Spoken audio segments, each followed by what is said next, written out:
Hello, എല്ലാവർക്കും നമസ്കാരം. പുതിയൊരു വീഡിയോയിലേക്ക് സ്വാഗതം. ഒരു അടിപൊളി പ്ലം കേക്കിൻ്റെ റെസിപ്പി ആയിട്ടാണ് ഞാനിന്ന് വന്നിരിക്കുന്നത്. ഓവനും ബീറ്ററും മുട്ടയും ഒന്നുമില്ലാതെ തന്നെ കടയിൽ നിന്ന് കിട്ടുന്ന അതേ ടേസ്റ്റിൽ തന്നെ നമുക്ക് പ്ലം കേക്ക് വീട്ടിൽ ഈസി ആയിട്ട് തയ്യാറാക്കിയെടുക്കാൻ പറ്റും. ഈ വീഡിയോ കണ്ടു കഴിയുമ്പോഴേക്കും പ്ലം കേക്ക് വീട്ടിൽ തയ്യാറാക്കിയിട്ട് ശരിയാവാത്തവർക്ക് എളുപ്പത്തിൽ അത് ചെയ്തെടുക്കാൻ സാധിക്കും. ഇത് കണ്ടോ, എത്ര സോഫ്റ്റാണ് കേക്ക്. അപ്പോൾ എങ്ങനെയാണ് നമുക്ക് വീട്ടിൽ എളുപ്പത്തിൽ ഇത് തയ്യാറാക്കി എടുക്കാമെന്ന് നമുക്ക് നോക്കാം. നമുക്ക് വീഡിയോയിലേക്ക് പോകാം. ഇതിന് വേണ്ടിയിട്ട് ഞാനൊരു ഓറഞ്ച് എടുത്തിട്ടുണ്ട്. ഇതൊന്ന് ഗ്രേറ്റ് ചെയ്തെടുക്കാം. അപ്പോൾ കേക്കിന് നല്ലൊരു ഫ്ലേവർ കിട്ടാൻ വേണ്ടിയിട്ടാണ് ഇത് ചേർക്കുന്നത്. ഒരു 1/2 ടീസ്പൂണോളം മതിയാവും. ഇത് നമുക്കൊരു സ്പൂണിലാക്കിയിട്ട് മാറ്റി വയ്ക്കാം. ഇനി നമുക്ക് ഒരു പാത്രത്തിലേക്ക് 1 കപ്പ് ടൂട്ടി ഫ്രൂട്ടി ഇട്ട് കൊടുക്കാം. ഇതൊക്കെ സൂപ്പർ മാർക്കറ്റുകളിൽ ലഭ്യമാണ്. 1/2 കപ്പ് ഈന്തപ്പഴം കുരു കളഞ്ഞതെടുക്കാം, ചെറുതായി അരിഞ്ഞെടുക്കാം. 1/2 കപ്പ് ഉണക്കമുന്തിരി കറുത്തതെടുക്കാം. പിന്നെ വെളുത്ത ഉണക്കമുന്തിരി എടുക്കാം. ഇതുപോലെ അണ്ടിപ്പരിപ്പ് പൊടിച്ചത് കടയിൽ നിന്ന് വാങ്ങാൻ കിട്ടും, അതും എടുക്കാം. ഇതിലേക്ക് 1 കപ്പ് ഓറഞ്ച് ജ്യൂസ് ചേർത്ത് കൊടുക്കാം. ഇതൊരു 6 മണിക്കൂർ നമുക്ക് കുതിരാൻ വയ്ക്കാം. ഇത് കുതിർത്താൻ ബുദ്ധിമുട്ടാണെങ്കിൽ ഇത് വേവിച്ചെടുത്താലും മതി. ഈ ഓറഞ്ച് ഇതുപോലെ ജ്യൂസ് ഒഴിച്ച് വെച്ചിട്ട് നമുക്കിത് പാത്രത്തിൽ വേവിച്ചെടുക്കാം. അപ്പോൾ ഇത് നന്നായിട്ടൊന്ന് സോഫ്റ്റായി കിട്ടുകയും വേണം, അതിന് വേണ്ടിയിട്ടാണ്. ഇനി നമുക്ക് കാരമൽ സിറപ്പ് തയ്യാറാക്കാം. ചെറിയൊരു നോൺ സ്റ്റിക്ക് പാത്രത്തിലേക്ക് 3 ടേബിൾ സ്പൂൺ പഞ്ചസാര ചേർത്ത് കൊടുക്കാം. അപ്പോൾ പഞ്ചസാര കുറേ കഴിയുമ്പോൾ ഇതുപോലെ മെൽട്ടായിട്ട് വരും. അപ്പോൾ ഇത് നന്നായി ഒരു ബ്രൗൺ നിറമാകുമ്പോൾ നമുക്ക് ലോ ഫ്ലെയിമിൽ വെച്ച് കൊടുത്ത് ഇതിലേക്ക് 1 ഗ്ലാസ് വെള്ളം ഒഴിച്ചു കൊടുക്കാം. ചെറിയൊരു ഗ്ലാസ് വെള്ളം ഒഴിച്ചു കൊടുത്താൽ മതിയാവും. അല്ലെങ്കിൽ ഒരു 3-4 ടീസ്പൂൺ വെള്ളം ഒഴിച്ചു കൊടുക്കാം.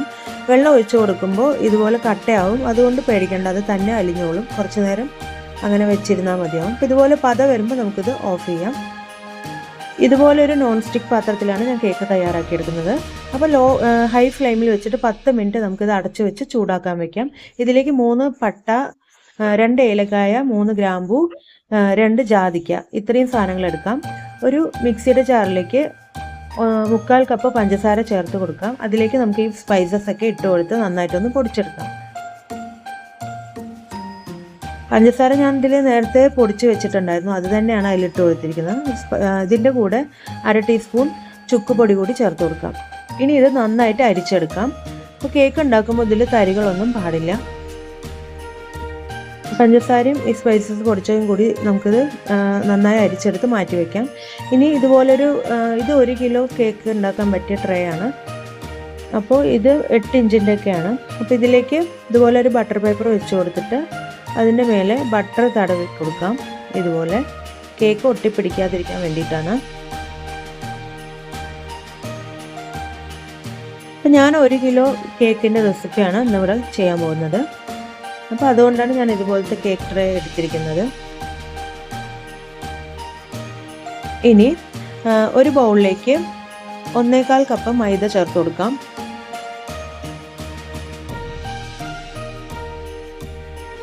ഇതിലേക്ക് നേരത്തെ നമ്മൾ പൊടിച്ചു വെച്ചിരിക്കുന്ന പഞ്ചസാര ചേർത്ത് കൊടുക്കാം. 1/4 കപ്പ് പഞ്ചസാരയാണ് ടോട്ടൽ വരുന്നത്. ഇതാദ്യം ഒന്ന് മിക്സ് ചെയ്യാം. ഇനി ഇതിലേക്ക് നമ്മൾ നേരത്തെ കുതിർത്ത് വെച്ചിരിക്കുന്ന ഡ്രൈ ഫ്രൂട്ട്സ് ഒക്കെ ചേർത്ത് കൊടുക്കാം. അപ്പോൾ ഡ്രൈ ഫ്രൂട്ട്സ് അങ്ങനെ കിടക്കാൻ പറ്റില്ല, അതൊന്നും കൂടെ കുതിർന്ന് കിട്ടണം നല്ലപോലെ. ഇതിലേക്ക് 1/2 കപ്പ് സൺഫ്ലവർ ഓയിൽ ചേർത്ത് കൊടുക്കാം. 1 ടീസ്പൂൺ ബേക്കിംഗ് പൗഡർ ചേർത്ത് കൊടുക്കാം. 1/2 ടീസ്പൂൺ ബേക്കിംഗ് സോഡ ചേർത്ത് കൊടുക്കാം.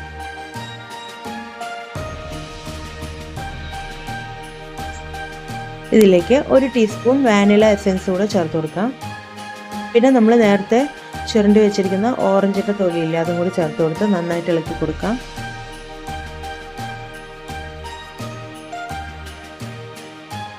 ഇതിലേക്ക് നമുക്ക് പാല് കുറേശ്ശെ ഒഴിച്ചു കൊടുത്ത് ഇത് ഇളക്കി കൊടുക്കാം. അപ്പോൾ ഒരുപാട് ലൂസാവാനും പാടില്ല, ഒരുപാട് കട്ടിയാവാനും പാടില്ല. കുറേശ്ശെ ഒഴിച്ചു കൊടുക്കാം.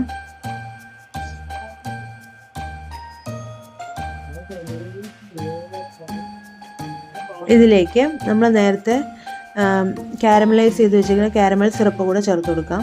ഇത് കേക്കിനൊരു കളർ കിട്ടാൻ വേണ്ടിയിട്ടാണ് ചേർക്കുന്നത്. ഒന്നുകൂടെ ഇളക്കി കൊടുക്കാം. ഇപ്പോൾ കുറച്ചുകൂടെ കട്ടിയാണ്, അപ്പോൾ ഇത്തിരി കൂടി പാലൊഴിച്ചിട്ട് ഇളക്കിയെടുക്കാം. ഒരേ ഡയറക്ഷനിൽ വേണം ഇത് മിക്സ് ചെയ്തെടുക്കാൻ. ഇപ്പോൾ കറക്റ്റായിട്ടുണ്ട്. ഇങ്ങനെ ഒഴിക്കുമ്പോൾ ഇതുപോലെ പെട്ടെന്ന് ഒഴിക്കാൻ പറ്റാതെ ഇതുപോലെ ഇങ്ങനെ റിബൺ ഷേപ്പിൽ വീഴണം നമ്മൾ പാത്രത്തിലേക്ക് ഒഴിക്കുമ്പോൾ. ഇത് നമ്മൾ ആ കേക്ക് ട്രേയിൽ ഒഴിച്ചു കൊടുക്കാം. നന്നായിട്ട് ടാപ്പ് ചെയ്ത് കൊടുക്കാം. ഇനി ഇതിലേക്ക് ബദാമും അണ്ടിപ്പരിപ്പും ഉണക്കമുന്തിരിയൊക്കെ വെച്ച് അലങ്കരിച്ചെടുക്കാം. ചെറി ഉണ്ടെങ്കിൽ അതും കൂടി വയ്ക്കാം.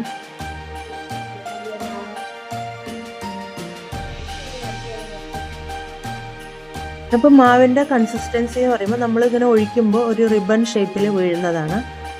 ഇതിലേക്ക് കുറച്ച് അണ്ടിപ്പരിപ്പ് പൊടിച്ചത് കൂടെ ചേർത്ത് കൊടുത്തിട്ടുണ്ട്.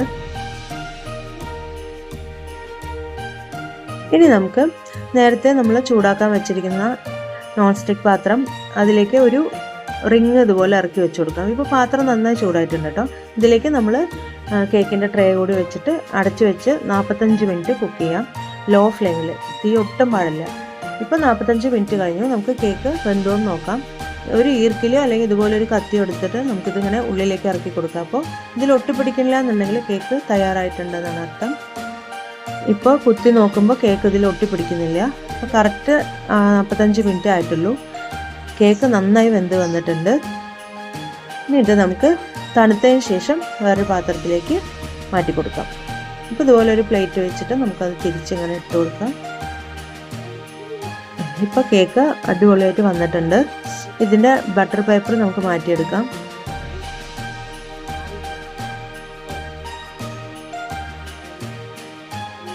തിരിച്ചിട്ട് കൊടുക്കാം.